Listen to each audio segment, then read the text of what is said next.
A philosopher ponders, do we gaze at stars because we're human, or are we human because we gaze at stars? The real question, do stars truly observe us? A century and a half ago, a city boy named Dustin, residing near the Wall, dispatched a letter to philosophers at the Royal Academy of Science in London. The philosopher who received it, initially deeming it useless, eventually signs it and sends it back.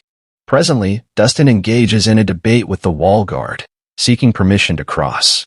The old man is hesitant, but Dustin, determined, outsmarts him and crosses the wall. Venturing into the enchanting city of Storehold, he stumbles upon a captivating enslaved princess bound by a witch's magical rope. Despite its regenerative nature, Dustin is smitten, and they share a magical moment in a small room. After the princess persuades the Dustin to purchase a rare flower, the snow dropped by just a mere kiss. After the events, Dustin returns to the wall, thinking that he has nothing left of his walk. 9 months later, a baby boy named Tristan is delivered to him from the enslaved princess as a result of their lovemaking. Days, weeks, months, and years pass, and Tristan develops into a young man. He lives with his dad, works at a local shop on the wall, and is madly in love with a rich young girl named Victoria. However, he competes with the famous rich boy named Hamfry. Tristan always shows Victoria that he likes her, though she is not interested in him. He even serves her supplies at the shop, making others in the queue feel jealous. Tristan is willing to do everything to please Victoria and make her his lover. One night, he fights with Hamfry for Victoria, but Hamfry proves to be more powerful, defeating him in front of Victoria. The following morning, Tristan is fired from the shop for serving Victoria before other customers. He tells his dad about what happened and contemplates letting Victoria go for Hamfry, but his dad motivates him to stick with Victoria. At night, Tristan and Victoria have an enjoyable moment in which she reveals that Hamfry will travel to get a golden ring to propose to her. Tristan says he can travel to London to bring her precious things, unaware that everything is about to change by the promise of his words. Cut to Storehold, where King Septimus calls his 3 sons, Primus, Secundus, and Tertius, for inheritance purposes. Secundus, too confident in inheriting the crown, is killed in a meeting by being thrown off a window into stones. Now, the king has 3 children contesting for the throne. Septimus, after asking about the whereabouts of his daughter, the enslaved princess, decides to change the kingdom's customs of inheritance. He casts spells on his special medallion, changing its color.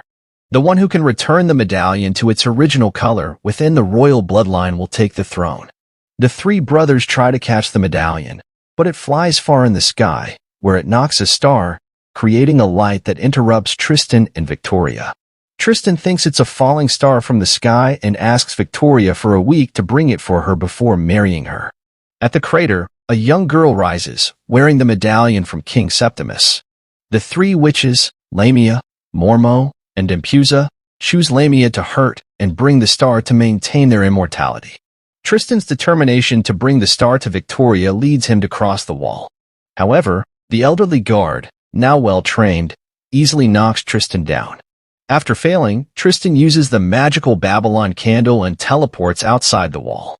He reaches the crater, initially confused, but upon asking the girl if she is her mom, he understands that she is the fallen star and must take her to Victoria to knock Hamfry out. For 100 years in the past, the first star falls from the sky. Lamia and her mates immediately sacrifice the star and take its heart for immortality. Back at Storehold, Septimus poisons the bishop and Tertius, leaving Primus, who accidentally drinks from the bishop's cup instead of his own, which was poisoned. Thanks to this, Primus's life is saved.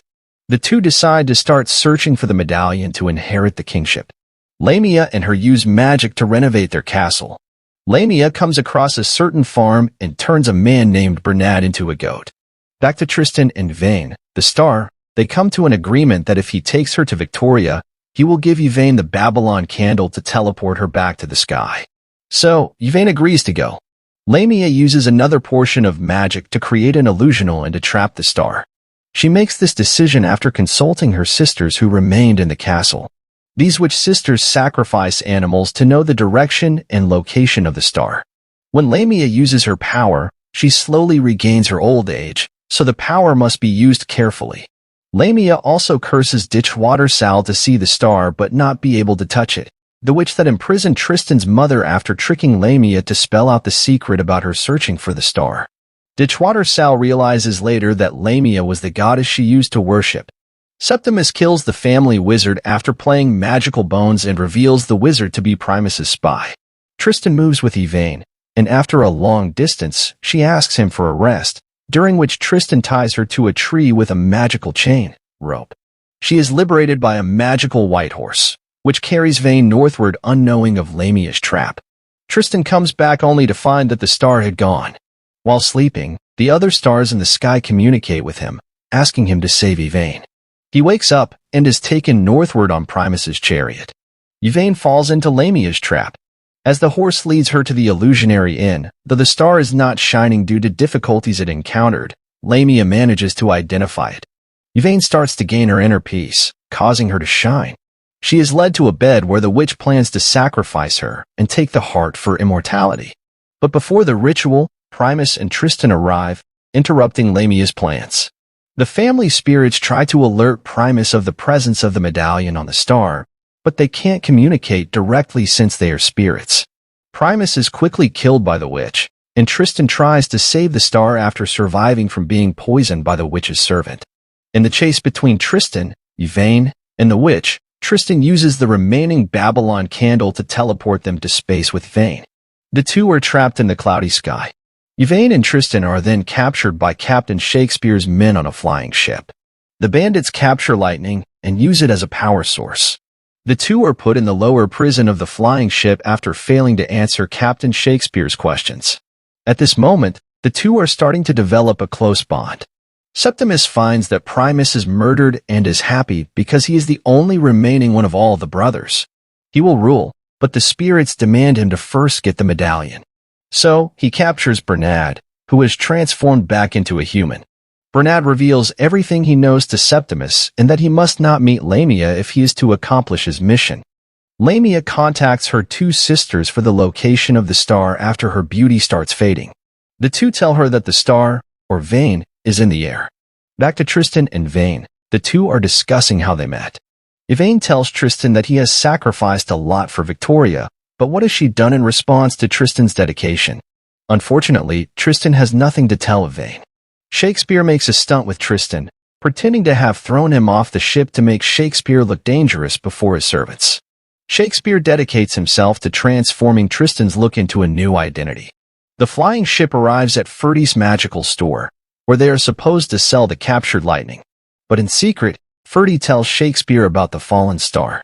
On the ship, Tristan is presented as Shakespeare's nephew so that he is allowed to stay. Shakespeare trains Tristan in swordplay, as well as training Yvaine on how to play the piano and how to dance. Yvaine's relaxation of the mind reveals her identity to Captain Shakespeare, and he asks her to know how to keep the shining calm to hide her true identity. Tristan and Yvaine are now getting close, but the problem is that Tristan has fallen so much for Victoria. Lamia meets Ferdy, and after he tells her about Shakespeare and the star, Lamia curses Ferdy to be mute. In the meantime, Septimus arrives and asks Ferdy about Tristan and the star. When he doesn't talk due to a curse, Septimus kills him. Back at the ship, the two are taken near the wall, and it's time for them to go to London. The two continue on the way but hide whenever they see anyone coming close to them. The movie here reveals that Yvaine has fallen for Tristan, but the question is Tristan into her? Tristan and the star come across Ditchwater Sal, and because she was cursed by Lamia, she can't see the star. So, she turns Tristan into a rat after tricking him into giving her a snowdrop flower known for its special blessings. The witch takes Tristan and the invisible Yvaine to the nearest town and drops them there. After a while, Tristan regains consciousness and makes love with Yvaine, revealing that he is also into her. In the morning, Tristan is leaving while Yvaine is unaware. He takes with him a piece of Yvaine's hair to fulfill her wish for Victoria. Septimus is on his way looking for the star, as well as Lamia. Tristan meets Victoria and ham fry and reveals to have found the true love of his life. After seeing that the hair he got from Yvaine has turned into dust, he now knows that Yvaine can't cross the wall into ordinary people's world, or she will turn into dust. Tristan rushes to stop this. Meanwhile, Yvaine left the place and is walking hopelessly. She finds the enslaved Princess Una, and Una tries to warn her, but due to too much thought, Yvaine doesn't pay much attention. Yvaine keeps on going. Lamia, Septimus, Tristan, and Una are now determined to save Yvaine, rushing to stop her from crossing the wall.